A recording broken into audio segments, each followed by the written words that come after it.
नमस्कार प्यारे विद्यार्थियों। डीएवी मॉडल पब्लिक स्कूल सीता सवांगी आज की ये कक्षा में आपका स्वागत है। मैं आपकी विषय अध्यापिका आज आपको आपकी कक्षा चौथी में पढ़ाने जा रही हूँ नैतिक शिक्षा पाठ से पाठ 14 प्रार्थना। प्यारे बच्चों, आज हम पढ़ेंगे पाठ 14 प्रार्थना। आइए आज की कक्षा प्रारंभ करते हैं प्रार्थना के साथ। प्यारे विद्यार्थियों,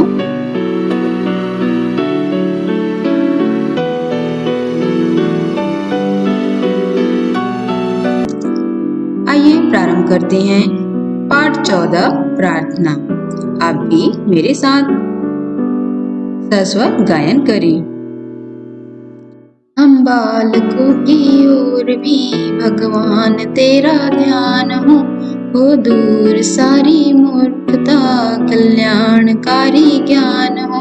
हम ब्रह्मचारी वीर व्रतधारी सदाचारी बने, हमको हमारे देश भारत पर सदा अभिमान होकर बड़े कुछ कर दिखाने के लिए तैयार हो। दिल में हमारे सेवा का भरा अब अरमान हो नौजवानों की कभी जब मांग प्यारे देश को, तब मातृवेदी पर प्रथम अर्पित हमारे प्राण हो। संसार का सिरमौर होकर देश हमसे कह सके, हे वीर बालक धन्य तुम मेरी असल संतान हो। प्यारे विद्यार्थियों, इसे हम इस प्रकार गायन कर सकते हैं। आप भी इस प्रार्थना को ऐसे ही सरस्वत गायन करें। अब इस प्रार्थना का गायन तो हमने कर लिया, अब इसके भावार्थ भी जान लेते हैं। आइए, यह प्रार्थना कौन कर रहे हैं?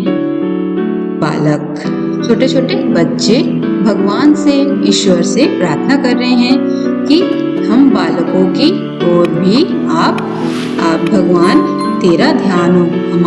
हम छोटे छोटे बच्चे हैं, हमारे ऊपर भी हमारे ऊपर भी आप ध्यान दें। वो सारी मूर्खता, हमारे अंदर जो भी मूर्खता है, शिष्टता है, वो सब दूर हो। कल्याणकारी ज्ञान, हमें अच्छे ज्ञान की प्राप्ति हो। हम ब्रह्मचारी वीर व्रतधारी सदाचारी बने, हम सदैव ब्रह्मचर्य का पालन करें और साहसी बने और व्रतधारी सदाचारी बने और हम अच्छे आचरण वाले व्यक्ति बने। हमको हमारे देश भारत पर सदा अभिमान हो। और भगवान से क्या प्रार्थना कर रहे हैं कि हमें सदैव हमारे भारत देश पर गर्व हो, अभिमान हो। ऐसी प्रार्थना छोटे बच्चे भगवान से कर रहे हैं। होकर बड़े कर दिखाने के लिए तैयार हो। बच्चे प्रार्थना कर रहे हैं कि हम बड़े होकर इस संसार के लिए कुछ कर दिखाने के लिए सदैव तैयार हों। कभी भी किसी कार्य के लिए हम पीछे ना हों। दिल में हमारे देश सेवा का भरा अरमान हो। हमारे दिल में हमारे भारतवर्ष के लिए, देश सेवा के लिए हमेशा उनके लिए कुछ करने का अरमान हो। वो नौजवानों की कभी जब मांग प्यारे देश को, जब भी इस देश को नौजवानों वीर सैनिकों की जब भी जरूरत हो, तो हम सदैव उसके लिए तैयार रहें। तब मातृवेदी पर प्रथम अर्पित हमारे प्राण हो। उस समय जब देश में नौजवानों वीर सैनिकों की जब भी जरूरत हो, तब हम मातृ सेवा यानी मतलब हमारी मातृभूमि के लिए हमें सदैव अपने प्राण अर्पित करने के लिए सदैव आगे रहें। संसार का सिरमौर होकर देश हमसे कह सके, हे वीर बालक धन्य तू मेरी असल संतान हो। हम मातृभूमि की रक्षा के लिए सदैव उनके सामने अर्पित समर्पित रहें और इस प्रकार संसार का सिरमौर, संसार यानी कि भारत का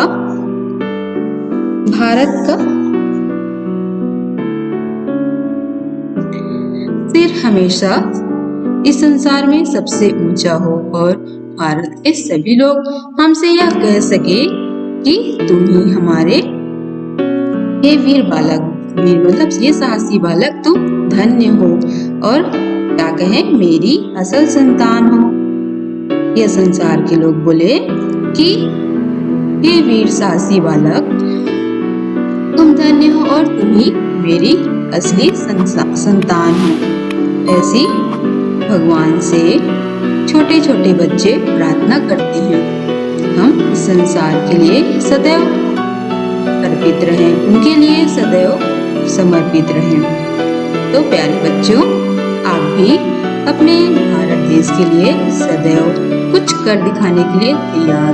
जब भी हमारे देश को नौजवानों की आवश्यकता हो, हमें पीछे नहीं हटना चाहिए। तो आपको आज की यह प्रार्थना कैसी लगी, है ना? बहुत अच्छी लगी होगी आपको भी। तो अब इस प्रार्थना को आपने पढ़ लिया है, तो इसे आप घर में फिर से सस्वर गायन करेंगे और आगे इसके करेंगे कुछ अभ्यास कार्य। पहला है, इस प्रार्थना में भगवान का ध्यान किस ओर करने को कहा गया है? तो किसकी ओर करने के कहा गया है? बालक अपनी ओर करने के लिए कहा है ना? तो इसका उत्तर आपको लिखना है। दूसरा, हमारा ज्ञान कल्याणकारी हो, इसका क्या अभिप्राय है? क्या ज्ञान अनिष्टकारी भी हो सकता है? तीसरा, हमको सदा किसका अभिमान होना चाहिए? चौथा, देश सेवा का अरमान का क्या भाव है? पांचवा, देश के लिए नौजवानों की मांग होने पर बालकों की परमात्मा से क्या प्रार्थना है? प्यारे विद्यार्थियों, ये थी आपके गृह कार्य जिसको आपको अपनी अभ्यास पुस्तिका में करना है। प्यारे विद्यार्थियों, तो आज की यह प्रार्थना पाठ समाप्त होती है। आज के लिए बस इतना ही। अगले वीडियो में अगले विषय के साथ पुनः मिलते हैं। तब तक के लिए धन्यवाद।